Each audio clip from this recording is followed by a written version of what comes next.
Good morning बच्चों। ये अपने डेमो लेक्चर का फिजिक्स का सेकंड लेक्चर है, ठीक है। अच्छा, स्टार्ट करने से पहले मुझे पता है तुम लोग की हालत अभी बहुत बुरी है। हालत इसीलिए बुरी है कि ऑलमोस्ट बहुत सारे लोगों ने प्लानिंग करके रखी होगी कि 10th के बाद अपने को इधर जाना है, 10th के बाद ये करना है, 10th के बाद वो करना है। तुम्हारे सारे प्लान्स की डैश डैश हो गई, ठीक है। उसमें भी थोड़ा बहुत रिलैक्सेशन मिला तब भी लेक्चर स्टार्ट हो गया है, ठीक है। तो अपन क्या करते हैं, अब तुम्हारे दुख और तकलीफ को दूर रखते हुए लेक्चर का सेकंड पार्ट आज रिकॉर्ड कर रहे हैं। इससे पहले वाले लेक्चर में ना मैंने कुछ खास नहीं बताया था। इससे पहले वाले लेक्चर में तुम अगर देखोगे तो मैंने बस तुमको एक क्लासिफिकेशन बताया था कि फिजिकल क्वांटिटीज दो तरह के होते हैं। अच्छा, फिजिकल क्वांटिटीज क्या था? ऐसा कोई भी क्वांटिटी जिसको आप मेजर कर पाओ उसको हम क्या बोलते हैं? फिजिकल क्वांटिटी, ठीक है। जैसे जितने भी मीटर आते हैं, manometer, barometer, ammeter, volt meter, speedometer, जितने भी मीटर आ रहे हैं वो सारे मीटर क्या करते हैं? एक फिजिकल क्वांटिटी को मेजर करते हैं क्या, ठीक है। तो ऐसा कोई भी क्वांटिटी जो मेजर किया जा सकता है उसको हम क्या बोलेंगे? Physical quantity. अच्छा, तुम्हारे जो इमोशंस होते हैं वो कोई फिजिकल क्वांटिटी नहीं होता। जैसे दो लोगों के बीच में कितनी दुश्मनी है, अगर मुझे ये जानना है कि दो लोगों के बीच में कितनी दुश्मनी है तो दुश्मनोमीटर, ऐसा कोई मीटर होता नहीं है, ठीक है। फिर क्या होता है, नया नया प्यार होता है तो हम, ऐसा कोई मीटर नहीं होता, प्यारोमीटर, जिसे हम क्या कर सकते हैं, दो लोगों के बीच में जो प्यार है वो मेजर कर सके तो हम क्या करते हैं, वो नाम लिखते हैं डैश डैश और क्या कट कट करके एक सीक्वेंस बनाते हैं, परसेंटेज निकालते हैं। अच्छा, इसके साथ मेरा इतना परसेंटेज का प्यार होने वाला है, इतना परसेंटेज का लव होने वाला है। वो बचपन का खेल है। अपन क्या करने वाले हैं? Physical quantity. फिजिकल क्वांटिटी ऐसा कोई भी क्वांटिटी था जिसको तुम मेजर कर पाते, उसको हमने क्या बोला? Physical quantity. दो तरह के फिजिकल क्वांटिटी है। पहला फिजिकल क्वांटिटी होता है स्केलर क्वांटिटीज। आज से पहले तक जितने भी क्वांटिटीज हमारे पास आते थे ऑलमोस्ट सारे क्वांटिटीज स्केलर क्वांटिटीज होते थे। स्केलर क्वांटिटीज के अगर मैं एग्जांपल बताऊं तो वो होगा मास, वो होगा लेंथ एंड सो ऑन। देखो, अब मास और लेंथ डायरेक्शन के इंडिपेंडेंट है। क्यों? क्योंकि अगर मैं बोलूं कि मुझे इसका लेंथ जानना है यहां से यहां तक, तो मैंने बोल दिया इसका लेंथ जो है वो 10 सेंटीमीटर है। इतना इंफॉर्मेशन मैंने बताया लेंथ के बारे में, वो इंफॉर्मेशन कंप्लीट हो गया है। मैंने बोला इसका मास है 10 ग्राम, ये जो मैंने इंफॉर्मेशन मास के बारे में बताया, इंफॉर्मेशन कंप्लीट हो गया क्या? कैसे कंप्लीट हो गया? क्योंकि मुझे कोई डायरेक्शन स्पेसिफाई नहीं करना पड़ा कि 10 सेंटीमीटर नॉर्थ की तरफ है या 10 सेंटीमीटर ईस्ट की तरफ है, वेस्ट की तरफ है या कुछ और। तो हम अगर बोल रहे हैं कि मास और लेंथ, अगर मुझे किसी भी ऑब्जेक्ट का मास या लेंथ डिफाइन करना है तो सिर्फ एक न्यूमेरिकल वैल्यू बता दो तो इंफॉर्मेशन कंप्लीट हो गया क्या। अब वो जो न्यूमेरिकल वैल्यू होता है उसी को हम क्या बोलते थे? मैग्नीट्यूड। वेक्टर क्वांटिटी कैसे अलग होंगे? वेक्टर क्वांटिटीज ऐसे क्वांटिटीज हैं जिनको डिफाइन करने के लिए मैग्नीट्यूड भी बताना पड़ेगा और डायरेक्शन भी स्पेसिफाई करनी पड़ेगी। मैग्नीट्यूड और डायरेक्शन दोनों में से कोई भी एक इंफॉर्मेशन अगर आप गायब करते हो तो इंफॉर्मेशन इनकम्प्लीट है। जैसे अगर मैं एग्जांपल बताऊं, मान लो मैं बोलूं कि एक ब्लॉक है और उस ब्लॉक पर 10 न्यूटन का फोर्स लगाना है, तो मैंने तुमको सिर्फ इतना बता दिया कि ब्लॉक है, ब्लॉक पे 10 न्यूटन का फोर्स लगाना है। अगला क्वेश्चन क्या होगा तुम्हारे साइड से? सर आपने तो बोल दिया कि 10 न्यूटन का फोर्स लगा दो, लेकिन 10 न्यूटन का फोर्स किस डायरेक्शन में अप्लाई करना है ये भी बताना तो बहुत जरूरी होगा ना, हाँ या ना। या मैं अगर ऐसा बोलता, a block in a block a force of in a block a force has to be applied from north की तरफ से ब्लॉक पर क्या करना है? फोर्स लगाना है। तो तुम अगला क्वेश्चन मुझसे क्या पूछोगे? ठीक है सर आपने डायरेक्शन तो बता दिया लेकिन मैग्नीट्यूड तो बताओ कि कितने मैग्नीट्यूड का फोर्स लगा रहे हो। तो अगर मैं बोलूं कि वेक्टर, अच्छा अब मैं वेक्टर क्वांटिटी समझाने के लिए बार बार फोर्स का एग्जांपल लूंगा। फोर्स का एग्जांपल इसीलिए लूंगा क्योंकि फोर्स एक ऐसा क्वांटिटी है जो तुमने अपने लोअर क्लासेस में थोड़ा बहुत तो सीखा है, ठीक है। अच्छा, तो मैंने क्लासिफिकेशन बता दिया। स्केलर क्वांटिटी मतलब डेफिनेशन के लिए सिर्फ मैग्नीट्यूड चाहिए, वेक्टर क्वांटिटी मतलब डिफाइन करने के लिए मैग्नीट्यूड भी लगेगा और डायरेक्शन भी लगेगा। दोनों में से कोई भी एक इंफॉर्मेशन अगर मैं गायब कर दूं तो इंफॉर्मेशन क्या होगा? इनकम्प्लीट हो जाएगा। अब बेसिकली इस चैप्टर में अपने को पढ़ना है वेक्टर्स। अब अगर वेक्टर्स के बारे में पढ़ना है, एकदम नया क्वांटिटी है, आज से पहले तक हमने नहीं पढ़ा, तो सबसे पहला काम हम क्या सीखेंगे, representation of a vector. Representation का मतलब क्या है, मान लो मैं 11th में पहली बार मैं वेक्टर पढ़ रहा हूं, तो मुझे पता तो होना चाहिए ना कि वेक्टर दिखता कैसा है। Representation of a vector. मान लो मैं 11th का स्टूडेंट हूं, ठीक है, और मैं पहली बार वेक्टर पढ़ रहा हूं, तो सबसे पहला इंफॉर्मेशन जो मेरे पास होना चाहिए कि वेक्टर दिखता कैसा है। मैं बुक से पढ़ रहा हूं, मुझे कैसे पता चलेगा कि ये जो लिखा हुआ है वेक्टर है या नहीं। तो उसके लिए हम सबसे पहला टर्म क्या सीखेंगे, representation of a vector. Basically यहाँ पर मैं दो तरह के रिप्रेजेंटेशन के बारे में बात करूंगा। पहला रिप्रेजेंटेशन होगा symbolic representation, SYMBOLIC, symbolic representation. अब ये सिंबॉलिक रिप्रेजेंटेशन बहुत ही आसान है। सिंबॉलिक रिप्रेजेंटेशन बहुत ही आसान है, मतलब जैसे मान लो तुमने कुछ भी लिख दिया, क्या लिखा, तुमने लिखा x, तुमने लिखा y, तुमने लिखा 1, तुमने कोई स्पेशल मार्क बना दिया, तुमने ये लिख दिया @ लिख दिया, या तुमने लिख दिया कुछ भी में तुम अपना नाम भी लिख सकते हो, तुमने कुछ भी लिख दिया x y 1 @ कुछ भी ऐसा अगर लिखा हुआ है, और इस लिखे हुए पे अगर मैं ऐसा एक एरो बना दूं ऊपर की साइड में, एरो हमेशा इस तरफ, ऐसा नहीं कि कभी इधर बना देगा, इधर बना देगा, इधर बना, ऐसा नहीं, एरो हमेशा सीधा इसके ऊपर। अगर मैंने एक ऐसा एरो बना दिया, तो देखो एरो बनाने से पहले तक, ये एरो बनाने से पहले तक क्या था, ये एक स्केलर क्वांटिटी था। एरो बनाने से पहले तक ये एक स्केलर क्वांटिटी था, मतलब ये किसी ना किसी स्केलर क्वांटिटी को रिप्रेजेंट कर रहा था। अच्छा, कौन से स्केलर क्वांटिटी को रिप्रेजेंट कर रहा था ये अभी अपने को नहीं पता। @ अगर मैं बोल रहा हूं कि @ लिखा है, मतलब वो क्या है, एक स्केलर क्वांटिटी। जैसे तुमको कुछ अननोन ढूंढना होता था, तुम क्या बोलते थे, let the value be x, तो x जो था वो क्या था, वो अननोन था। अब वो जो अननोन है उसका सिर्फ मैग्नीट्यूड मिलता था ना, अगर सिर्फ मैग्नीट्यूड मिलता था तो वो क्या था, सिर्फ हमारे पास स्केलर क्वांटिटी था। लेकिन जैसे ही तुमने x के ऊपर एक एरो बना दिया ना, तो वो आज के बाद से क्या हो गया है, ये अब एक वेक्टर क्वांटिटी हो गया है। कौन सा वेक्टर है सर, फोर्स है, डिस्प्लेसमेंट है, एक्सेलरेशन है, कौन सा वेक्टर है सर, मुझे अभी नहीं पता ये कौन सा वेक्टर है। बस मैं क्या बोल रहा हूँ कि अगर लेटर लिखा हुआ है, कुछ भी लिखा हुआ है, उसके ऊपर एरो बना हुआ है, मतलब वो किसी ना किसी वेक्टर को रिप्रेजेंट कर रहा है। मतलब x वेक्टर है, y भी एक वेक्टर क्वांटिटी है, 1 एक वेक्टर क्वांटिटी है, @ वेक्टर क्वांटिटी है, और कुछ भी एक वेक्टर क्वांटिटी है। मान लो तुमने और तुमको चाहिए, अब कुछ भी में तुम कुछ भी लिख दो, तुम क्या लिख दो, राहुल मोदी, तुमने ऐसा लिख दिया, इसके ऊपर एरो बना दिया। अब ये भी क्या हो गया, एक वेक्टर क्वांटिटी को रिप्रेजेंट कर रहा है। बात समझ में आ रहा है क्या? तो वेक्टर क्वांटिटी का मतलब तुमने कुछ भी लिख दिया, उसके ऊपर तुमने एक एरो बना दिया। अच्छा, हमेशा याद रखना एरो का डायरेक्शन ऐसे दिखाना है, इस साइड में। इस तरह के रिप्रेजेंटेशन को हम क्या बोलते हैं, सिंबॉलिक रिप्रेजेंटेशन। मतलब आज के बाद जब तुम बुक खोलोगे तुमको ऐसा रिप्रेजेंटेशन लिखा हुआ मिलेगा, तो समझ जाना वो क्या है, किसी ना किसी वेक्टर क्वांटिटी को रिप्रेजेंट कर रहा है। ठीक है, अच्छा, बुक्स में, एनसीईआरटी बुक्स में उन्होंने क्या किया है, वेक्टर के रिप्रेजेंटेशन के लिए इटैलिक वर्ड यूज किया है।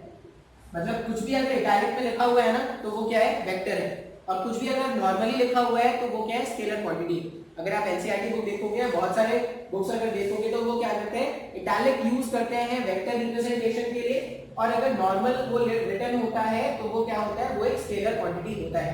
तो ये पहला रिप्रेजेंटेशन है जो बहुत ही आसान है। पहला रिप्रेजेंटेशन, कुछ भी लिख दिया, उसके ऊपर एरो लगा दिया, तो वो क्या हो गया, वो हो गया वेक्टर क्वांटिटी। ये पहला रिप्रेजेंटेशन था, सिंबॉलिक रिप्रेजेंटेशन। स्क्रीन पॉज करना है और जो भी लिखा हुआ है उसको आपको क्या करना है, नोट करना है। आज के लेक्चर में बेसिकली हम क्या करने वाले हैं, कुछ डेफिनेशन सीखने वाले हैं जो आगे के लेक्चर्स में काम आएंगे। अच्छा, पहला रिप्रेजेंटेशन था सिंबॉलिक रिप्रेजेंटेशन। दूसरा रिप्रेजेंटेशन देखते हैं जिसको हम क्या बोलते हैं, geometric representation. Geometric representation, geometric representation. अब ये ज्योमेट्रिक रिप्रेजेंटेशन ना, ये बहुत ही काम का है, ये बहुत ही काम का है। इससे पहले वाला रिप्रेजेंटेशन तो बहुत ही इजी था, उसे कुछ खास इंफॉर्मेशन नहीं पता चलता था। जो ज्योमेट्रिक रिप्रेजेंटेशन होगा ये बहुत ही काम का है और इससे अपन क्या करेंगे, बहुत सारे कंसेप्ट सीखेंगे ज्योमेट्रिक रिप्रेजेंटेशन से। अब ज्योमेट्रिक रिप्रेजेंटेशन में करते क्या है, vectors are drawn in the form of arrows. Vectors को रिप्रेजेंट करेंगे in the form of arrow. Vectors are drawn as arrow. किसी भी वेक्टर को रिप्रेजेंट करेंगे, कैसे रिप्रेजेंट करेंगे, एरो के हेल्प से। अब किसी भी, अगर मैं एरो बना, मान लो मैंने एक एरो बनाया, ये मैंने क्या किया, एरो बनाया, तो अगर एक एरो है तो एरो में क्या होता है, एक तो ये एरो का लेंथ हो गया और ये एरो का हेड हो गया। क्या, ये एरो का लेंथ और ये एरो का हेड। अब एरो का जो हेड है, एरो का हेड क्या करता है,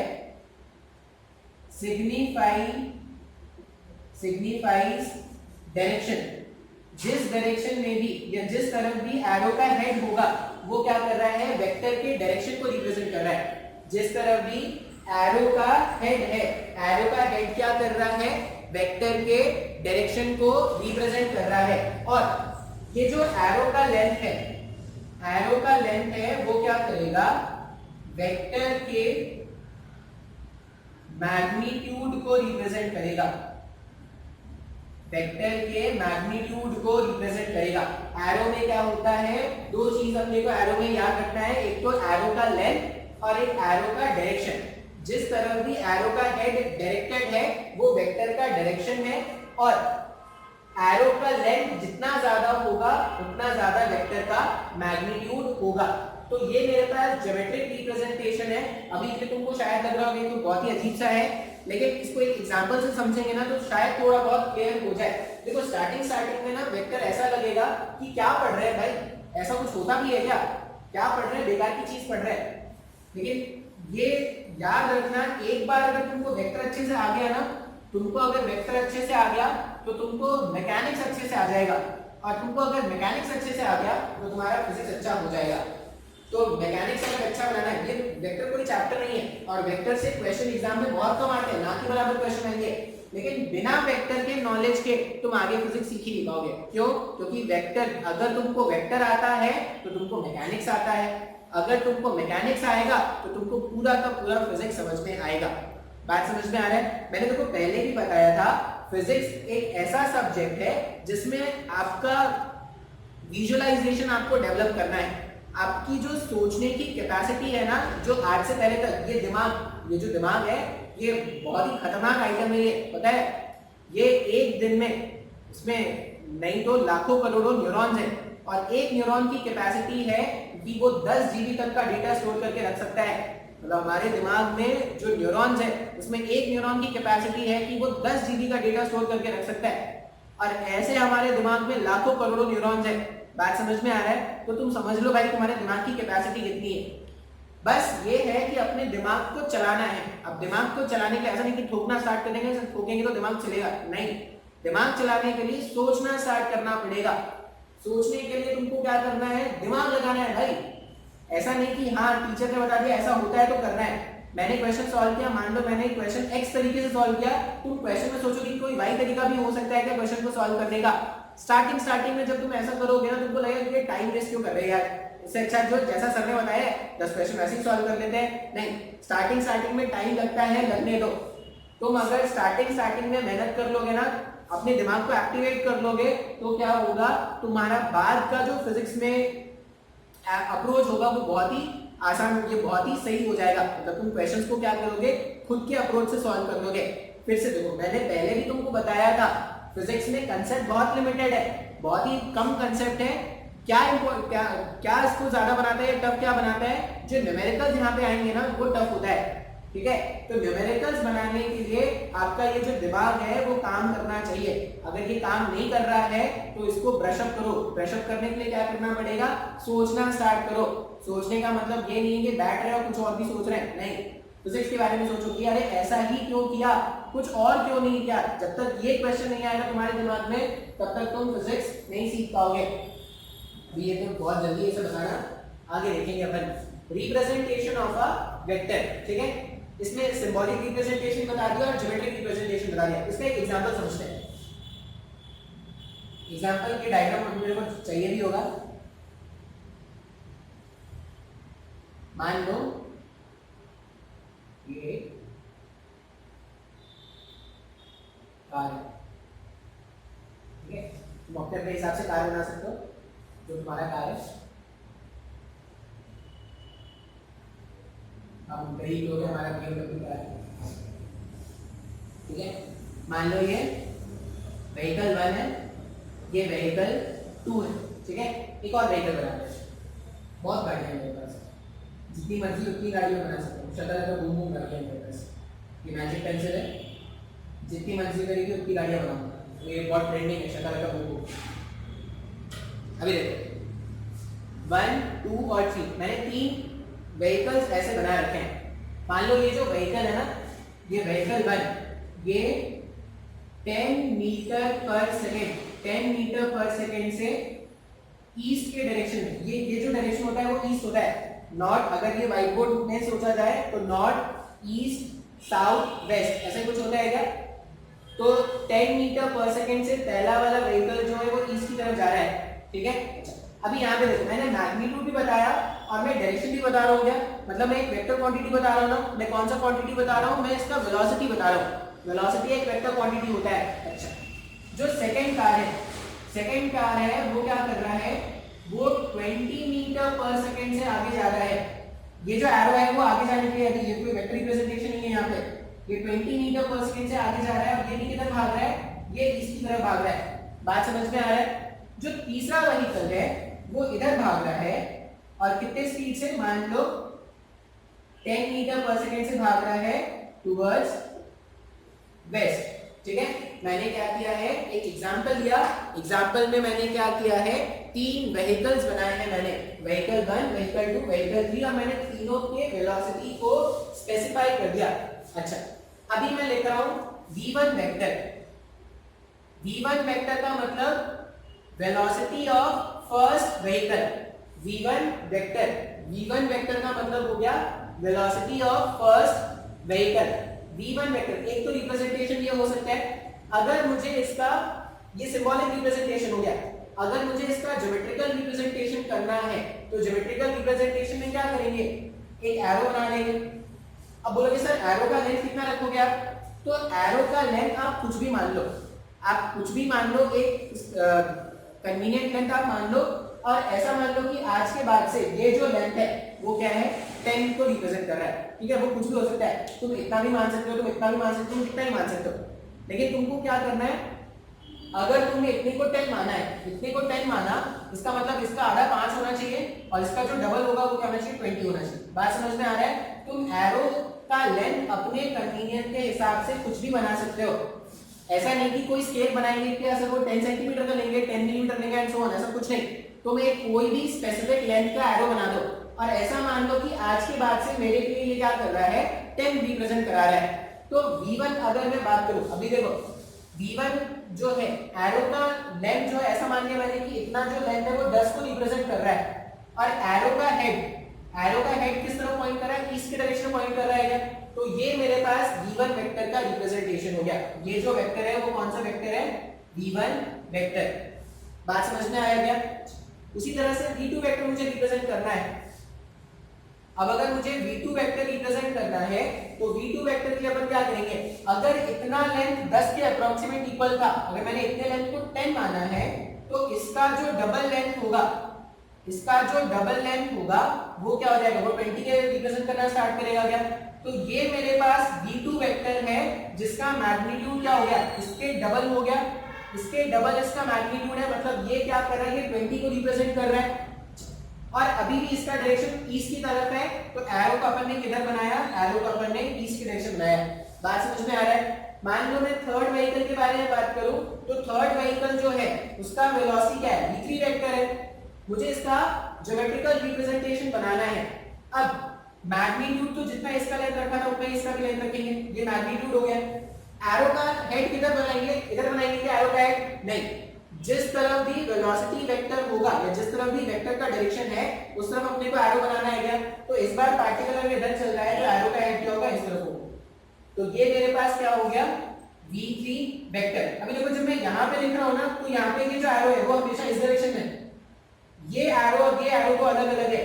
ये एरो जो है ये लिखने का तरीका कौन सा है, ये सिंबॉलिक रिप्रेजेंटेशन है। सिंबॉलिक रिप्रेजेंटेशन में हमेशा एरो ऐसे ही बनाना है, और ज्योमेट्रिकल रिप्रेजेंटेशन में एरो का हेड आपको कैसा बनाना है, एरो का हेड हमेशा ऐसा बनाना है कि वो तुम्हारे वेक्टर के डायरेक्शन को पॉइंट करे। अच्छा, मान लो मैं ऐसा बोलता कि एक कार है, ठीक है, एक कार है जो नॉर्थ की तरफ चल रहा है। अब बहुत लोग कंफ्यूजन होता है, नॉर्थ मतलब ऊपर, अरे नॉर्थ मतलब ऊपर नहीं होता भाई, ये ऐसा होता है ना, ये ऐसा प्लेन होता है। तो व्हीकल ऐसे, अगर ये समझो ये व्हाइट बोर्ड है ये, और इसको निकालने से सीधा रख दिया, अगर गाड़ियां यहाँ चल सकती है तो गाड़ियां इधर भी तो चल सकती हैं। तो नॉर्थ का मतलब है वो उधर भाग रहा है, ठीक है। तो प्लेन ऐसा था, गाड़ी उसमें, नॉर्थ का मतलब गाड़ी ऐसे ऊपर नहीं भाग गई, ठीक है। बहुत लोग कंफ्यूजन होता है ये। मान लो ये नॉर्थ की तरफ भाग रहा है, कितने से, 5 मीटर पर सेकंड के स्पीड से नॉर्थ की तरफ भाग रहा है, और ये मेरे पास व्हीकल 4 है। अब व्हीकल 4 का मेरे को वेलोसिटी वेक्टर बनाना है, तो अपन यहाँ पे बना देते हैं v4 वेक्टर। अब इसका स्पीड कितना रखना है, 5। अगर मैंने इतना को 10 माना है तो इसका जो आधा होता है वो 5 को रिप्रेजेंट करता है, इसका जो आधा होता है वो 5 को रिप्रेजेंट करता, और डायरेक्शन अगर नॉर्थ की तरफ है तो वेक्टर को अपन ने किधर कर दिया, ऊपर की तरफ। तो ये मेरे पास क्या हो गया, v4 वेक्टर। अभी देखो जो सिंबॉलिक रिप्रेजेंटेशन है इसमें तो मैं ऐसे ही लिख रहा हूं ना, पार्टिकल ईस्ट में जाए, नॉर्थ में जाए, वेस्ट में जाए, कहीं पे भी जाए, जो सिंबॉलिक रिप्रेजेंटेशन उसमें अपन वेक्टर ऐसे ही बना रहे हैं। लेकिन जब ये ज्योमेट्रिकल रिप्रेजेंटेशन बनाएंगे, एरोस की हेल्प में जो वेक्टर को बनाएंगे, तो मैग्नीट्यूड अपने को रिप्रेजेंट कराना है एरो के लेंथ से, और डायरेक्शन अपने को रिप्रेजेंट कराना है एरो के हेड से। आई होप ये 4 एग्जांपल तुमको समझ में आए होंगे। अगर ये 4 एग्जांपल समझ में आए हैं तो आपको सिंबॉलिक रिप्रेजेंटेशन और ज्योमेट्रिकल रिप्रेजेंटेशन में कोई प्रॉब्लम नहीं होने वाला। ज्योमेट्रिकल रिप्रेजेंटेशन में एरोस का हेल्प लेना है, जिसमें अच्छा ये सब कुछ बातें ना जो तुम चाहो तो नोट भी कर सकते हो अपने कॉपी में।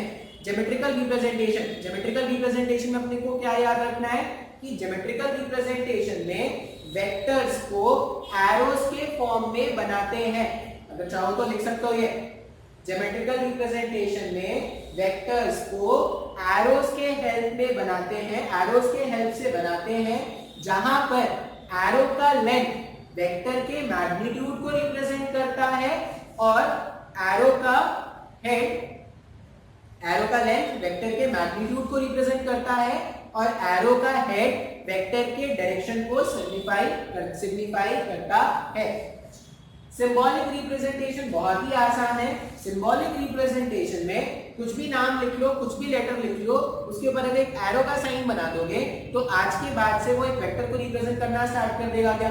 तो वेक्टर रिप्रेजेंटेशन में अभी 2 तरीके सीखे हैं, सिंबॉलिक रिप्रेजेंटेशन और ज्योमेट्रिकल रिप्रेजेंटेशन। आगे एक कंपोनेंट मेथड भी सीखेंगे, तो वो 3-4 लेक्चर के बाद आएगा। आई होप ये तुमको समझ में आया होगा। ये जितने भी एग्जांपल्स मैंने बनाए हैं, स्क्रीन पॉज करना है और खुद के कॉपी में नोट डाउन कर लेना है इसको। चलो, अगर मेरे को वेक्टर का रिप्रेजेंटेशन आ गया ना, तो अब अपन क्या करते हैं, टाइप्स ऑफ वेक्टर्स के बारे में बात करते हैं। टाइप्स ऑफ वेक्टर्स मतलब कि वेक्टर को कैसे हम डिफरेंशिएट करते हैं, कितने अलग अलग तरह के वेक्टर्स होंगे उसके बारे में बात करने वाले हैं। तो हम क्या करने वाले हैं, बात करने वाले हैं टाइप्स ऑफ वेक्टर्स। हम बात करने वाले हैं टाइप्स ऑफ वेक्टर्स के बारे में। सबसे पहला वेक्टर जो होगा, सबसे पहला डेफिनेशन जो आएगा यहाँ पर वो आएगा इक्वल वेक्टर्स का। सबसे पहला डेफिनेशन जो आएगा वो क्या आएगा, इक्वल वेक्टर्स का। अब इक्वल वेक्टर समझने के लिए मैं मैथ्स का एक स्टेटमेंट लिख रहा हूं। ऐसा स्टेटमेंट तुमने पहले भी देखा होगा, x इक्वल्स टू y। मैंने ऐसा लिखा x इक्वल्स टू y। अच्छा, इसका क्या मतलब होता था, अगर मैंने लिखा है x इक्वल्स टू y, इसका मतलब जो भी वैल्यू x का होगा वही वैल्यू y का भी होने वाला है क्या, हाँ या ना। अच्छा, यहाँ पर x क्या है, स्केलर क्वांटिटी या वेक्टर क्वांटिटी। अगर एरो नहीं मेंशन है मतलब x यहाँ पे एक स्केलर क्वांटिटी को रिप्रेजेंट कर रहा है क्या, मतलब a scalar quantity equals to another scalar quantity. इसका मतलब क्या होगा कि दोनों के मैग्नीट्यूड इक्वल होंगे क्या, यही तो मतलब होगा ना। लेकिन अगर मैं ऐसा बना दूं x vector equals to y vector. अगर मैं ऐसा बना दूं कि x वेक्टर जो है वो y वेक्टर के बराबर है, इसका क्या मतलब होगा? अब अगर x वेक्टर दो, मैं बोल रहा हूं कि दो वेक्टर्स आपस में इक्वल है, तो दो वेक्टर अगर आपस में इक्वल है तो क्या पॉसिबिलिटी होगी या क्या कंडीशन होगा जब दोनों मैच कर जाएंगे? जब दोनों वेक्टर्स का मैग्नीट्यूड भी सेम हो जाए और दो वेक्टर्स का डायरेक्शन भी सेम हो जाए, तो अपन क्या बोल सकते हैं? दोनों वेक्टर्स इक्वल हो जाएंगे क्या? हाँ या ना? जैसे x इक्वल्स टू वाई जब तुम लिख रहे थे तो तुमने बोला कि मैग्नीट्यूड ऑफ x और मैग्नीट्यूड ऑफ y अगर वो सेम होगा, अगर मैं ऐसा लिखूं x vector equals to y vector, इस स्टेटमेंट का मतलब है कि अच्छा x का मैग्नीट्यूड यहां पे क्या लिखेंगे? Magnitude of x is same as magnitude of y। Mag का मतलब क्या लिख रहे हैं अपन? जब भी मैं मैग लिखूं एमएजी मैग, तो ये ऐसा नहीं कि मैग लिखा था जी लिख दिया मैंने। Magnitude of x is same as magnitude of y। पहला स्टेटमेंट ये होगा जो अपने को कंक्लूड करना है, और दूसरा स्टेटमेंट ये लिखेंगे direction of x and y, that direction of x and y is similar। एक जैसे डायरेक्शन है, सिमिलर। स्पेलिंग मिस्टेक हो सकता है, स्पेलिंग मेरे को नहीं आते। SIMILI सिमिलर, CSIMIL पता नहीं कुछ होता होगा, ठीक है। तो direction of x and y is similar. अच्छा ये ऐसा नहीं कि मेरे को स्पेलिंग नहीं आता, मैं भूल जाता हूँ, कभी याद हो तो सही लिख दूंगा। तो अगर ये स्टेटमेंट लिखा है, इसका मतलब x और y का मैग्नीट्यूड भी सेम है और x और y का डायरेक्शन भी सेम है। अच्छा, इसका मतलब दो वेक्टर्स इक्वल कब होंगे? अगर मैं इसको उल्टे से सोचूं, दो वेक्टर्स तब इक्वल हैं जब उनका मैग्नीट्यूड भी सेम है और उनका डायरेक्शन भी क्या है? सेम है। जैसे अगर मैं एक एग्जांपल बताऊं तुमको, इक्वल वेक्टर में अगर मैं तुमको एक एग्जांपल बताऊं, मान लो ये पहला कार है, ये दूसरा कार है, ठीक है। ये व्हीकल 1, ये व्हीकल 2। ये भी 10 मीटर पर सेकेंड से ईस्ट की तरफ भाग रहा है, ये भी 10 मीटर पर सेकेंड से ईस्ट की तरफ भाग रहा है। दोनों 10 मीटर पर सेकेंड से अगर ईस्ट के डायरेक्शन में भाग रहे हैं, मतलब दोनों का वेलोसिटी वेक्टर इक्वल है क्या? तो अपन इस वाले हिसाब से यहाँ पे क्या लिख सकते हैं? v1 वेक्टर जो है वो v2 वेक्टर के बराबर हो गया है, ऐसा लिख सकते हैं ना डायग्राम को देख के। इसका ये मतलब है कि आज के बाद जब भी मैं बोलूं कि दो वेक्टर्स इक्वल हैं, दो वेक्टर्स इक्वल हैं, इसका मतलब दोनों का मैग्नीट्यूड भी सेम है और दोनों के डायरेक्शन भी एक जैसे हैं। तो ये पूरा तुमको क्या करना है? अपने कॉपी में नोट करके लिखना है। और डेफिनेशन क्या बोलोगे? डेफिनेशन ऐसा लिखोगे, two vectors are said to be equal if they have same direction and same magnitude. Two vectors are said to be equal if they have same magnitude and same direction। ये simple सा definition अपने को क्या करना है? लिखना है। अच्छा एक और एग्जांपल बताता हूँ। मान लो दो बहनें हैं, ठीक है। दो बहनें हैं, बहनों का नाम क्या रख देते हैं? चिंकी मिंकी। चिंकी मिंकी भी कुछ नाम है, चलता है, ठीक है। दो बहनें हैं चिंकी मिंकी, और चिंकी जो है वो भी 60 kg की है और मिंकी जो है वो भी 60 kg की है। चिंकी भी 60 kg, मिंकी भी 60 kg। दोनों का अगर मैं वेट, अब किसी भी ऑब्जेक्ट का वेट क्या होता है? किसी भी ऑब्जेक्ट का वेट होता है mass into acceleration due to gravity, m into g को वेट बोलते हैं ना। अच्छा तो चिंकी का वेट, अब वेट जो है, वेट क्या है? वेट एक फोर्स है ना। अर्थ किसी भी ऑब्जेक्ट को अपनी तरफ खींच रहा है, ये तो हम समझते हैं ना। अर्थ जो है वो किसी भी ऑब्जेक्ट को अपनी तरफ पुल कर रहा है। अब अर्थ किसी भी ऑब्जेक्ट को अपनी तरफ जिस भी फोर्स से पुल करता है, उसी फोर्स को तो ऑब्जेक्ट का वेट कहते हैं। तो चिंकी का वेट, अगर चिंकी का मास कितना है? 60 लिया था ना, हाँ अच्छी चिंकी है। अगर चिंकी का मास 60 kg है और मिंकी का मास भी 60 kg है, तो दोनों का वेट जो होगा वो एक जैसा ही है क्या? अच्छा, और दोनों का वेट हमेशा क्या करते हैं? किसी भी ऑब्जेक्ट का वेट, मान लो ये चिंकी है और ये मिंकी है। इसका वेट भी नीचे लग रहा है, इसका वेट नीचे का मतलब सेंटर, अर्थ के सेंटर की तरफ लगता है। तो इसका वेट और इसका वेट, अगर दोनों के वेट का मैग्नीट्यूड आप देखोगे तो दोनों के वेट का मैग्नीट्यूड सेम होगा ना, 60 × 10, और दोनों के वेट का डायरेक्शन भी सेम है क्या? तो यहाँ पर दोनों का वेट जो है, weight of Chinki equals to weight of Minki, ये मेरे पास क्या हो जाएगा, दो इक्वल वेक्टर्स के एग्जांपल हो गया क्या? तो ये एग्जांपल नंबर 1 था, ये एग्जांपल नंबर 2 है। तो इक्वल वेक्टर्स मतलब ऐसे दो वेक्टर्स जिनका मैग्नीट्यूड भी सेम, जिनका डायरेक्शन भी सेम। स्क्रीन पॉज और जो भी लिखा है व्हाइट बोर्ड में उसको चिपका लेंगे, मतलब अपने कॉपी में छाप लेंगे। अच्छा, अब बात करते हैं टाइप्स ऑफ वेक्टर्स में सेकंड वेक्टर के बारे में। इसका मतलब है नेगेटिव वेक्टर या नेगेटिव ऑफ अ वेक्टर, ऐसा भी बोलते हैं, नेगेटिव वेक्टर या नेगेटिव ऑफ अ वेक्टर। अभी नेगेटिव ऑफ अ वेक्टर का मतलब क्या है, पहले एग्जांपल बता देता हूं उसका। फिर से, ये मेरे पास पहला कार है और ये मेरे पास दूसरा कार है। ये इधर भाग रहा है 10 मीटर पर सेकेंड से ईस्ट की तरफ, और ये इधर भाग रहा है 10 मीटर पर सेकेंड से वेस्ट की तरफ। ये व्हीकल 1 था, ये व्हीकल 2 था। अभी व्हीकल 1 और व्हीकल 2 के वेलोसिटीज का मैग्नीट्यूड, व्हीकल 1 और व्हीकल 2 के वेलोसिटीज का मैग्नीट्यूड एक जैसा है क्या? दोनों का मैग्नीट्यूड एक जैसा है और दोनों का डायरेक्शन दोस्तों जस्ट ऑपोजिट है।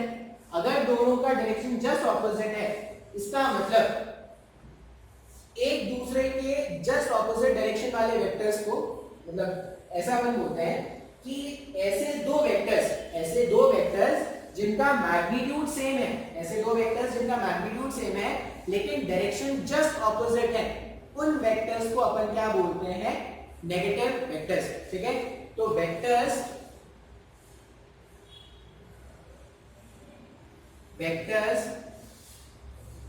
विथ, यहाँ पे 2 है, ठीक है, 2 वेक्टर्स विथ 2 लिख देते हैं। स्टार्टिंग पहला लेक्चर है, सब कुछ लिखना, भाग जाओगे दोनों में, डेमो क्लास है। 2 वेक्टर्स विथ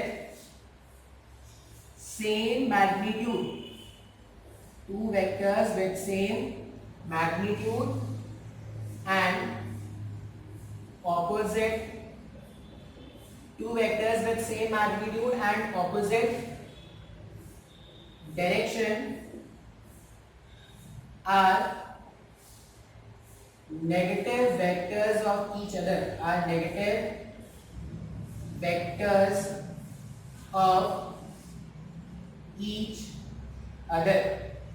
बात समझ में आ रहा है?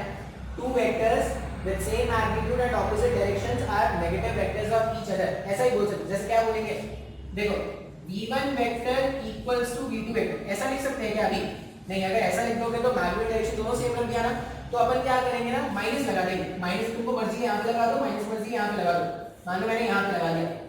अब ये जो माइनस है, एक बात हमेशा याद रखना, मैग्नीट्यूड कभी नेगेटिव नहीं होगा।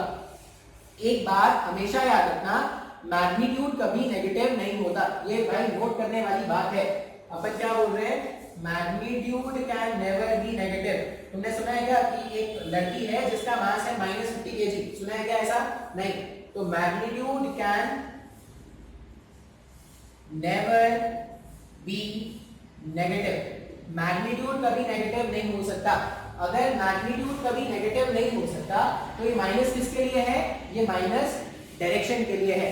जब भी ऐसा लिखा मिल जाए v1 vector equals to -v2 vector, इसका मतलब ये समझ लेना कि दोनों का मैग्नीट्यूड सेम है, लेकिन दोनों का डायरेक्शन जो है वो जस्ट ऑपोजिट है। अगर एक ईस्ट की तरफ है तो दूसरा क्या होगा, वेस्ट के डायरेक्शन में होगा। ठीक है, रिकॉर्ड हो रहा है ना? हाँ, रिकॉर्ड हो रहा है। रिकॉर्ड होना बहुत जरूरी है। कभी कभी क्या होता है, मैं पढ़ाता रहता हूँ, रिकॉर्ड होना बंद हो जाता है। दोबारा से रिकॉर्ड करो, दोबारा से मेहनत करो, इसलिए ऐसा है। अच्छा, तुमको अभी ऐसा लगता होगा ना कि यार ये तो बहुत बोरिंग है यार, ऐसे चल क्लास चलता है तो बहुत बोरिंग है। तो सीरियसली मैं बोलूँ तो बोरिंग है।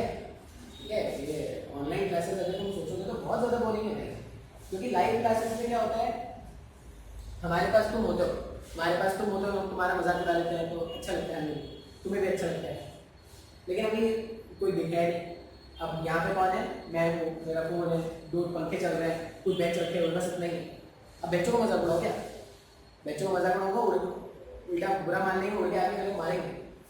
तो तुम अगर ऐसा है ना कि तुम ऑनलाइन क्लास कर रहे हो, तो ऑनलाइन क्लास करने के लिए तुमको क्या करना पड़ेगा, तुम क्लास करो 15 मिनट 20 मिनट जितनी तुम्हारी कैपेसिटी है, ठीक है। अगर तुम्हारी कैपेसिटी पूरा लेक्चर पढ़ने की एक बार पढ़ो, बहुत अच्छी बात है।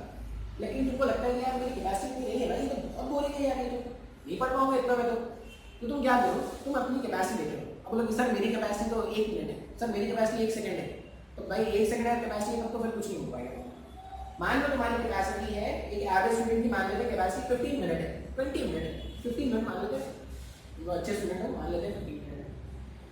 अब तुम क्या करो, जैसे तुमने 15 मिनट का लेक्चर देख लिया ना, उसके बाद एक गाना देख लो, एक मीम शेयर कर लो, कुछ फेसबुक कर लो, इंस्टा कर लो, टेलीग्राम कर लो, कुछ भी कर लो, फिर 10 मिनट कर लो।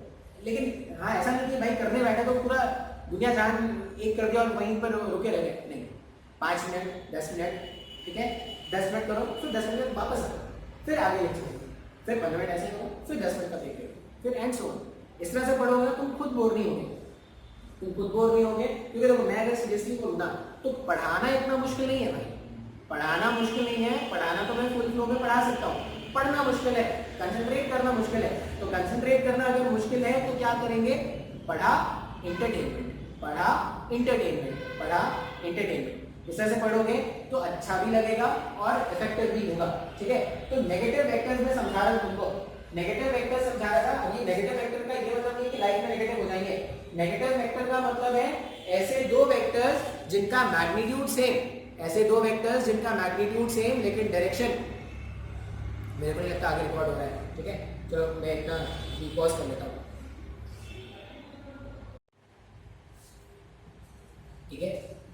मैंने नेगेटिव ऑफ वेक्टर बता दिया, नेगेटिव ऑफ वेक्टर का मतलब है ऐसे दो वेक्टर्स जिनका मैग्नीट्यूड सेम है लेकिन डायरेक्शन एक दूसरे के जस्ट ऑपोजिट है, तो दोनों में से किसी को भी आप क्या बोल सकते हो, negative of that particular vector.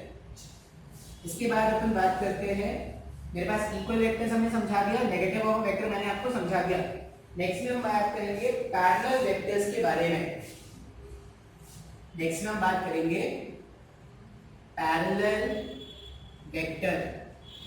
अब पैरेलल वेक्टर का मतलब क्या है, पैरेलल वेक्टर का मतलब है कि मान लो ये हमारी धरती है, बहुत बड़ी सी धरती है, छोटा बनाना, छोटा समझने की भूल नहीं करना अपने को, धरती बहुत बड़ी है, बहुत ही खतरनाक है, कुछ भी कर सकती है। अब इस धरती पे अलग अलग तरह के लोग हैं, अब जितने भी लोग हैं तो सब जितने भी लोग हैं सबका मास एक जैसा है क्या, सब अमरावती में जितने लोग हैं सब कितने हैं, सब 60 केजी के, पॉसिबल है क्या, नहीं।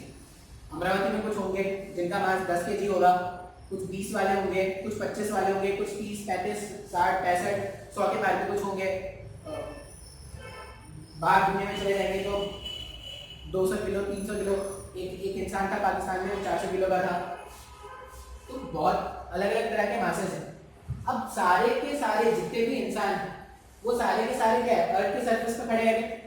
अगर सारे के सारे ऑब्जेक्ट अर्थ के सरफेस पे खड़े हैं तो सबका वेट, अब वेट क्या है, वेट एक फोर्स है और फोर्स एक वेक्टर क्वांटिटी है, तो अगर तुम देखोगे तो सबका वेट, सब जब भी अपन वेट दिखाते हैं ना तो वेट हमेशा क्या करते हैं, वेट हम क्या करेंगे हमेशा towards the centre of earth दिखाएंगे। अब बोलेंगे सर ये सेंटर तो यहाँ कहीं तो होता है, नहीं भाई साहब, ये अर्थ बहुत बड़ा है, ये अर्थ बहुत बड़ा है, इस अर्थ का एक छोटा सा पोर्शन है। अब अगर अर्थ बहुत बड़ा है, इसका एक छोटा सा पोर्शन है, तो जितने भी ऑब्जेक्ट यहाँ पर हैं, जितने भी ऑब्जेक्ट, या तुम ऐसा समझो कि तुम जहां पर हो अभी, तुम अर्थ के जिस भी प्लेन में हो वो अर्थ का एक बहुत ही छोटा सा पार्ट है। अब जितने भी आसपास तुम्हारे लोग होंगे सबका वेट क्या कर रहा है, नीचे ही लग रहा है। तो जब भी आपको वेट रिप्रेजेंट करना है तो वेट आप क्या करोगे, वेट आप हमेशा ऐसे दिखाओगे। अब देखो इसमें मैंने जो एरोस बनाए हैं, एरोस के मैग्नीट्यूड मैंने अलग अलग रखा है, एरोस के मैग्नीट्यूड अलग अलग रखा है, लेकिन जितने भी एरोस बनाए गए हैं, जितने भी एरोस बनाए गए हैं सबका डायरेक्शन एक जैसा है क्या। तो पैरेलल वेक्टर्स का मतलब क्या होता है, all those vectors, all those vectors which have same direction, all those vectors which have same direction irrespective of their magnitude, irrespective of their magnitude. Magnitude कुछ भी हो, किसी का मैग्नीट्यूड 70 है, किसी का मैग्नीट्यूड 40 है, 700 है, 1000 है, कुछ भी है, तो मैग्नीट्यूड कुछ भी हो लेकिन सबका डायरेक्शन एक जैसा है क्या? तो जितने भी एक छोटे से रीजन में जितने भी वेट फोर्सेस दिखाएंगे, सारे के सारे वेट फोर्सेस पैरेलल होंगे क्या? बात समझ में आ रहा है? अच्छा, एक और एग्जांपल समझते हैं। ये मान लो एग्जांपल नंबर 1 था। एग्जांपल नंबर 1 आपको क्या करना है? कॉपी में ड्रॉ करना है। एक छोटे से रीजन में जितने भी वेट फोर्सेस होंगे, वो सारे के सारे वेट फोर्सेस क्या है? पैरेलल वेक्टर्स को रिप्रेजेंट करते हैं। अच्छा, मान लो मैं बोल रहा हूं कि दीवार है, ठीक है, अंबुजा सीमेंट वाली दीवार है, टूटेगा ये जो दीवार है वो टूटेगा भी, ऐसे वॉल पे दीवार है और उसको तोड़ने के लिए हमने क्या किया? फोर्स ऐसे अप्लाई करना स्टार्ट किया। अब जितने लोग घर में प्रेजेंट है, मान लो ये वॉल है, मान लो ये व्हाइट बोर्ड, ठीक है, इसको तोड़ना है, तो मैंने फोर्स लगाया, मेरे परिवार वालों ने फोर्स लगाया, सबने फोर्स लगाया। अब जितना मैं फोर्स लगाऊंगा, सारे के सारे मेरे परिवार वाले उतना ही फोर्स लगाएंगे, इसकी कोई गारंटी है क्या? हाँ या ना? मान लो कोई सिर्फ फोर्स लगाने की एक्टिंग कर रहा है, वो क्या कर रहा है? वो सिर्फ ऐसे ऐसे टच करने की कोशिश कर रहा है, वो फोर्स नहीं लगा रहा। मान लो उसने क्या किया, उसने सिर्फ टच करके एक्टिंग की है, तो उसका फोर्स जो है ऑलमोस्ट 0 के बराबर है क्या? हाँ या ना? तो हमने क्या बोला, ऐसे सारे वेक्टर्स जो एक डायरेक्शन में है, वो सारे वेक्टर्स क्या है? पैरेलल वेक्टर्स है, इररिस्पेक्टिव ऑफ देयर मैग्नीट्यूड। उनका मैग्नीट्यूड इक्वल भी हो नहीं भी हो कोई फर्क नहीं पड़ता, फर्क किससे पड़ता है? उनके डायरेक्शन से। ऐसे सारे वेक्टर्स जिनका डायरेक्शन एक जैसा है, उन सारे वेक्टर्स को अपन क्या बोलेंगे? Parallel vectors. बात समझ में आ रहा है क्या? तो ये एग्जांपल 1 और ये एग्जांपल 2 क्या करना है अपने को? नोट डाउन कर लेना है। अच्छा, एक स्टेटमेंट होता है, क्वेश्चन का स्टेटमेंट है, आप बताना ट्रू है या फॉल्स है। अच्छा, आप पता नहीं कैसे बताओगे ट्रू या फॉल्स है, लेकिन सोचना स्टेटमेंट ऐसा है। स्टेटमेंट क्या है? All equal vectors are parallel vectors. Statement 1 क्या है? आप ट्रू एंड फॉल्स मेरे को कमेंट में बता सकते हो, जहां पे भी ये वीडियो अपलोड होगा वहां पे कमेंट बता सकते हो, या जो आपका ग्रुप है वहां पे आप मेरे को बता सकते हो। पहला स्टेटमेंट है all parallel vector, all parallel vectors are equal vectors. ये पहला स्टेटमेंट है, all parallel vectors are equal vectors, पहला स्टेटमेंट। दूसरा स्टेटमेंट होगा all equal vectors are parallel vectors. ध्यान से सुनना है इसको। पहले मैं बोल रहा हूं all parallel vectors are equal vectors, पहला स्टेटमेंट। दूसरा स्टेटमेंट है all equal vectors are parallel vectors. ये दो स्टेटमेंट है, दोनों में बताना है कौन सा ट्रू है कौन सा फॉल्स है, और क्यों, रीजन के साथ। ऐसा नहीं कि वहां पे छुपन छुपाई खेल रहे हैं, जो मन में आया वो बोल दिया। आपको क्यों सही लगता है दोनों में से कौन सा स्टेटमेंट, ये दोनों सही लग रहे हैं तो क्यों लग रहे हैं, रीजन के साथ आपको क्या करना है, मुझे मैसेज करना है। तो ये मेरे पास हो गया पैरेलल वेक्टर्स, ये बहुत ही आसान है। पैरेलल वेक्टर्स, पैरेलल वेक्टर्स के जैसा ही होता है एंटी पैरेलल वेक्टर। अब एंटी पैरेलल वेक्टर में जैसे हमने नेगेटिव वेक्टर बताया था ना, नेगेटिव वेक्टर में हमने क्या बोला था कि मैग्नीट्यूड सेम रखना है, मैग्नीट्यूड सेम रखना है, डायरेक्शन ऑपोजिट रखना है, यही तो मैंने बोला था। वो नेगेटिव वेक्टर था। एंटी पैरेलल वेक्टर में क्या होगा, ये डेफिनेशन में नहीं बता रहा, ये तुमको समझ में आ जाएगा। ये एक वेक्टर है और ये एक वेक्टर है। अभी देखो, दोनों का मैग्नीट्यूड सेम है क्या? नहीं, दोनों का मैग्नीट्यूड भी अलग अलग है और दोनों का डायरेक्शन भी क्या है, दोनों का डायरेक्शन भी ऑपोजिट है। इस तरह के वेक्टर्स को अपन क्या बोलते हैं, एंटी पैरेलल। इस तरह के वेक्टर्स को अपन क्या बोलेंगे, एंटी पैरेलल वेक्टर्स। और अगर ऐसा है, इस तरह के वेक्टर्स को अपन क्या बोलेंगे, पैरेलल वेक्टर्स। एक जैसे ही डेफिनेशन है इसलिए मैंने नहीं लिखा। अगर तुमको पैरेलल वेक्टर मैंने बता दिया तो एंटी पैरेलल वेक्टर भी क्या होगा, उसी के जैसा है। एंटी पैरेलल वेक्टर में ना ही मैग्नीट्यूड सेम रखना, ना डायरेक्शन सेम रखना, और पैरेलल वेक्टर में मैग्नीट्यूड सेम हो भी सकता है, नहीं भी हो सकता, लेकिन डायरेक्शन सेम रखना जरूरी है। ये चार कैटेगरी हो गई। उसके बाद कोलिनियर वेक्टर, ये सब कुछ बेसिक एग्जांपल्स हैं या डेफिनेशन से वो देख लेते हैं। कोलिनियर वेक्टर, कोलिनियर वेक्टर का मतलब हो गया को स्टैंड्स फॉर कॉमन और linear stands for line, common line. अब कॉमन लाइन का मतलब क्या है, फिर से एक एग्जांपल पहले बता देता हूं, एग्जांपल ज्यादा अच्छे समझ में आता है। मान लो एक रस्सी है, वो होता है ना टग ऑफ वॉर, कुछ लोग इधर से खींचते हैं, कुछ लोग इधर से खींचते हैं और कुछ लोग बिना खींचे इधर उधर चलते जाते हैं। टग ऑफ वॉर का गेम चल रहा है, ये रस्सी का पॉइंट है, ठीक है। अब टग ऑफ वॉर का गेम चल रहा है और यहाँ पर कुछ लोग हैं वो खेल रहे हैं टग ऑफ वॉर।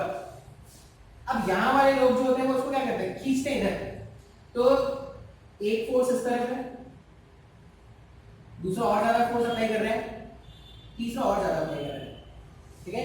मान लो ये 1 2 3, ये साइड 1 हो गया, ये कौन सा साइड है, रेड साइड, ठीक है। रेड जोन और कौन सा ग्रीन जोन है ना, ग्रीन जोन का बनाते हैं। ये रेड जोन वाले इधर खींच रहे हैं और ग्रीन जोन वाले इधर खींच रहे हैं, एक ऐसा। अरे ग्रीन जोन में ना एक क्रेटर नहीं है, क्रेटर का मतलब वो क्या कर रहा है, वो फोर्स इधर लगा रहा है उल्टे से। बात समझ में आ रहा है। तो अगर आप देखोगे तो मैं बना रहा हूं, मान लो ये वेक्टर 1 है v1, ये v2, ये v3, ये v4, ये v5 और ये v6, ठीक है। v1 v2 v3 v4 v6 मैंने क्या किया, 6 वेक्टर्स ऐसे बनाए हैं। अब अगर तुम देखोगे ना तो 6 वेक्टर्स, ये जो 6 वेक्टर्स मैंने बनाए हैं वो सारे के सारे वेक्टर्स ये रस्सी के अलोंग ही लाई कर रहे हैं। रस्सी पे मैं लाइन मान सकता हूं, ये रस्सी जो इतनी थिक रस्सी नहीं है, पतली सी रस्सी है, तो ऐसा मान सकते हैं क्या कि जितने भी वेक्टर्स है v1 v2 v3 v4 v6 ये सारे एक लाइन में अलाइन कर रहे हैं क्या। तो अपन क्या बोलेंगे, कोलिनियर वेक्टर्स क्या है, all those vectors which acts along a common line, all those vectors which acts along a common line are known as collinear vectors irrespective of their magnitude and direction। यहां पे क्या लिख लेंगे, irrespective of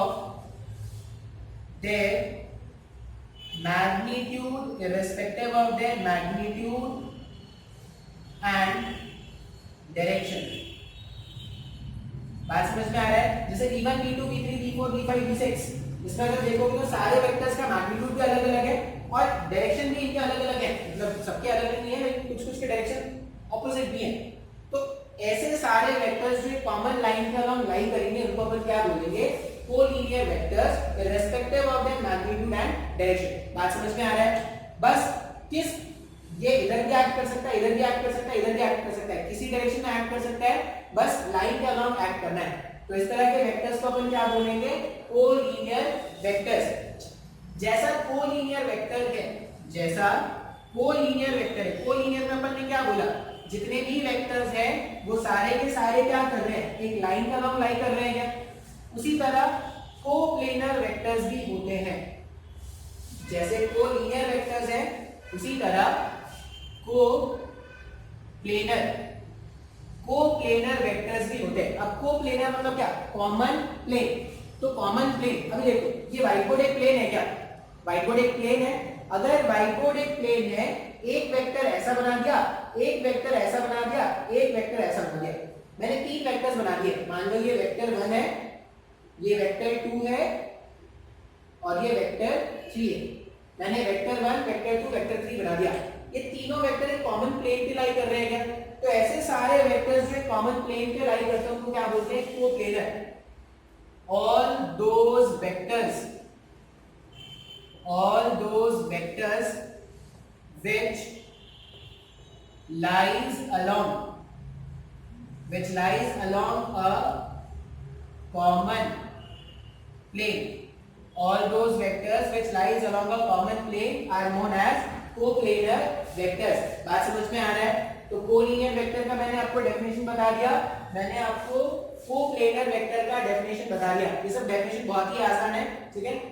अच्छा, इसके बाद हम बात करेंगे एक स्पेशल टाइप के वेक्टर के बारे में जो बहुत ज्यादा इंपॉर्टेंट है, ठीक है। 2 स्पेशल टाइप के वेक्टर्स होंगे, एक हम बात करेंगे जीरो वेक्टर और एक हम बात करेंगे, रिकॉर्ड हो रहा है ना, रिकॉर्ड हो रहा है, एक तो हम बात करेंगे जीरो वेक्टर के बारे में और एक हम बात करेंगे यूनिट वेक्टर के बारे में। अब ये जीरो वेक्टर और यूनिट वेक्टर क्वेश्चंस में बहुत पूछे जाते हैं, एग्जाम्स में इनके बेस्ड क्वेश्चन आएंगे। तो पहला वेक्टर कौन सा देखना है मेरे को? पहला वेक्टर देखना है जीरो वेक्टर। पहला वेक्टर जो हम देखने वाले हैं वो क्या है? Zero vector. डायरेक्शन कभी जीरो हो सकता है क्या? कुछ बोलो, डायरेक्शन जीरो हो सकता है क्या? कहां जा रहे हो सर? शून्य की तरफ जा रहे हैं। कहां जा रहे हो भाई? जीरो की तरफ जा रहे हैं। ऐसा हो सकता है क्या? तो ये जो जीरो है, अब ये जो जीरो तो किसके लिए होगा? डायरेक्शन क्या है क्या? जीरो। डायरेक्शन तो जीरो हो नहीं सकता कभी। ये जो जीरो है वो मैग्नीट्यूड के लिए है क्या?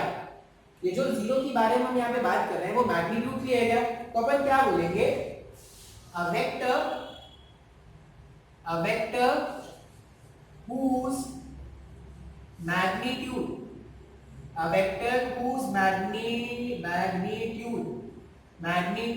is zero. A vector whose magnitude is zero is known as a zero vector. बोलो कि सर अगर मेरे को पता ही है कि वो जीरो वेक्टर है तो क्यों पढ़ा रहे हो? जीरो के बारे में कोई पढ़ता है क्या? तो जीरो वेक्टर के बारे में क्यों पढ़ा है उसके लिए एग्जांपल देखते हैं। डिस्प्लेसमेंट क्या है? स्केलर या वेक्टर? अगर मैं बोलूं कि डिस्प्लेसमेंट क्या है? स्केलर क्वांटिटी या vector quantity? Displacement vector quantity है क्या? मान लो पार्टिकल था,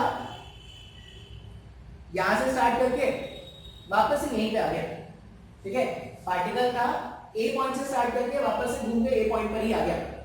अब डिस्प्लेसमेंट वेक्टर क्वांटिटी है ना, तो यहां पे अगर मैं बोलूं कि तुम डिस्प्लेसमेंट लिखो, तुम ये लिख दो क्या? डिस्प्लेसमेंट वेक्टर इक्वल्स टू 0, ऐसा लिखेंगे क्या? तो डिस्प्लेसमेंट तो 0 है, s इक्वल्स टू 0 लिख दो। ये स्टेटमेंट सही है क्या? हाँ या ना? सोचो तो ये स्टेटमेंट सही है क्या? देख, ये जीरो वेक्टर बता रहे थे, ठीक है? वो स्क्रीन पॉज हो गया था। जीरो वेक्टर में हमने क्या बताया? ऐसा वेक्टर जिसका मैग्नीट्यूड क्या होगा? 0, ठीक है? ऐसा वेक्टर जिसका मैग्नीट्यूड 0 होगा उसको जीरो वेक्टर बताते हैं। अब इसकी जरूरत क्या है? मान लो कि एग्जांपल देखते हैं कि पार्टिकल था, ए पॉइंट से स्टार्ट करके वापस से ए पॉइंट पर आ गया। पार्टिकल ए पॉइंट से स्टार्ट करके वापस से ए पॉइंट पर आ गया। अच्छा, अब मैं अगर बोलूं कि डिस्प्लेसमेंट, तो यहाँ पे जो डिस्प्लेसमेंट है वो क्या है? वेक्टर क्वांटिटी है क्या? तो जो भी डिस्प्लेसमेंट है उसको मैं लिख दूंगा ऐसा, पार्टिकल ने ए से चलता हुआ वापस अगर ए पे आ गया तो जो भी डिस्प्लेसमेंट होगा वो 0 हो जाएगा। एक और एग्जांपल देखते हैं। एक और एग्जांपल क्या है? एक ब्लॉक है ऐसा, यहाँ पे भी 10 न्यूटन का फोर्स लगा दिया और यहाँ से भी 10 न्यूटन का फोर्स लगा दिया। इस केस में अगर मैं ब्लॉक बोलूं कि ब्लॉक पर जो नेट फोर्स लग रहा है वो भी 0 है क्या? हाँ या ना? अभी ये जो स्टेटमेंट है displacement vector 0, net force equals to 0, statement सही है क्या? हाँ या ना? स्टेटमेंट सही है गलत है ये जानने के लिए आप मुझे ये बताओ, गधा इक्वल्स टू घोड़ा हो सकता है क्या? या इंसान इक्वल्स टू भगवान हो सकता है क्या? नहीं। कंपेयर किया जा सकता है, गधे जैसा इंसान, शैतान जैसा इंसान, भगवान जैसा इंसान कंपेयर किया जा सकता है। वो एग्जैक्टली वही है क्या? कोई इंसान गधा हो सकता है क्या? नहीं। गधा एक अलग प्रजाति है, इंसान एक अलग प्रजाति है, दोनों अलग अलग हैं, कभी मिल नहीं सकते। जिस तरह से गधा इज नॉट इक्वल टू घोड़ा एंड इंसान इज नॉट इक्वल टू भगवान, ये दोनों स्टेटमेंट क्या है? गलत है। उसी तरह से इक्वल्स टू किधर मैंने क्या लिखा है? एक वेक्टर क्वांटिटी। इक्वल्स टू किधर क्या है? Scalar quantity. पॉसिबल हो सकता है क्या? Scalar quantity equals to vector quantity हो सकता है क्या? नहीं। ये सृष्टि के नियमों के खिलाफ है, ऐसा नहीं हो सकता। अब अगर ऐसा नहीं हो सकता तो अगर मैं बोल रहा हूँ कि भाई यहाँ पे डिस्प्लेसमेंट वेक्टर है तो यहाँ पे भी मुझे एक वेक्टर चाहिए क्या? अब इस तरह के सिचुएशन को हैंडल करने के लिए, इस तरह के सिचुएशन को हैंडल करने के लिए हमारे पास एक वेक्टर होता है जिसको हम क्या बोलते हैं? Zero vector. एक वेक्टर होता है जिसको हम क्या बोलते हैं? Zero vector. Displacement equals to zero vector, force equals to zero vector. अगर मैं इस तरह से लिखूंगा ना तो स्टेटमेंट क्या है? सही है। या तो आप ऐसा लिख लो या आप क्या लिख सकते हो? आप ऐसा लिख सकते हो। ये जो भी मेरे पास जीरो वेक्टर्स हैं इनका मैग्नीट्यूड जीरो है ना, तो अगर मुझे ऐसा लिखना है एस वेक्टर का मैग्नीट्यूड, एस वेक्टर मैं लिख रहा हूं मैग्नीट्यूड ऑफ एस वेक्टर। अच्छा इसको लिखने का तरीका क्या होता है, या तो आप ऐसा लिखो मैग्नीट्यूड ऑफ एस वेक्टर, या आप इसको ऐसा भी लिख सकते हो, वेक्टर बना दो और इसको दो पैरेलल लाइंस के बीच में रख दो, इसका मतलब हो जाएगा मैग्नीट्यूड ऑफ एस वेक्टर। ये लिखने का तरीका होता है, ऐसा लिख दो या ऐसा लिख दो, या आप सिंपली ये लिख दो एस। अगर आपने एस वेक्टर में लिखा है तो वो एक वेक्टर क्वांटिटी रिप्रेजेंट कर रहा है, लेकिन अगर आपने उसके ऊपर का जो एरो है वो हटा दिया, मतलब वो एस वेक्टर के मैग्नीट्यूड को रिप्रेजेंट कर रहा है। तो आप ऐसा लिख दो magnitude of S vector, magnitude of S vector या सिर्फ एस, ये इक्वल्स टू 0। ये स्टेटमेंट सही है, इधर भी स्केलर है इधर भी, मैग्नीट्यूड तो स्केलर क्वांटिटी है ना, इधर भी स्केलर इधर भी स्केलर, तो ये जो स्टेटमेंट है वो सही है। लेकिन ये जो स्टेटमेंट अगर तुम यहाँ पे लिखे थे एस वेक्टर इक्वल्स टू 0 तो वो गलत होता है। इक्वल्स टू के इधर तुमने वेक्टर क्वांटिटी रखा है तो इक्वल्स टू के इधर भी तुमको क्या करना पड़ेगा, वेक्टर क्वांटिटी रखना पड़ेगा। उसी तरह अगर मैं इसको लिखता तो एफ नेट जो वेक्टर है, या तो ऐसा लिख दो ये इसका मैग्नीट्यूड हो गया, या सिंपली क्या लिख दो एफ नेट इक्वल्स टू 0। अभी ये स्टेटमेंट सही है, क्यों सही है, क्योंकि इक्वल्स टू के इधर भी मैग्नीट्यूड, इक्वल्स टू के इधर भी मैग्नीट्यूड। तो जीरो वेक्टर क्या है, फिजिक्स में कुछ स्पेशल कंडीशंस आ जाते हैं जिसमें ऐसे वेक्टर की जरूरत होती है जिसका मैग्नीट्यूड क्या होता है, जीरो होता है। अच्छा सर डायरेक्शन, जीरो वेक्टर का डायरेक्शन क्या है, तो याद कर लेना जीरो वेक्टर का डायरेक्शन जो है वो फाइंड नहीं किया जा सकता या बताया नहीं जा सकता।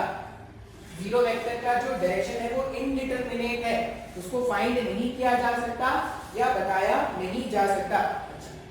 जीरो वेक्टर के बाद एक और डेफिनेशन आएगा, उसको अपन क्या बोलेंगे, यूनिट वेक्टर।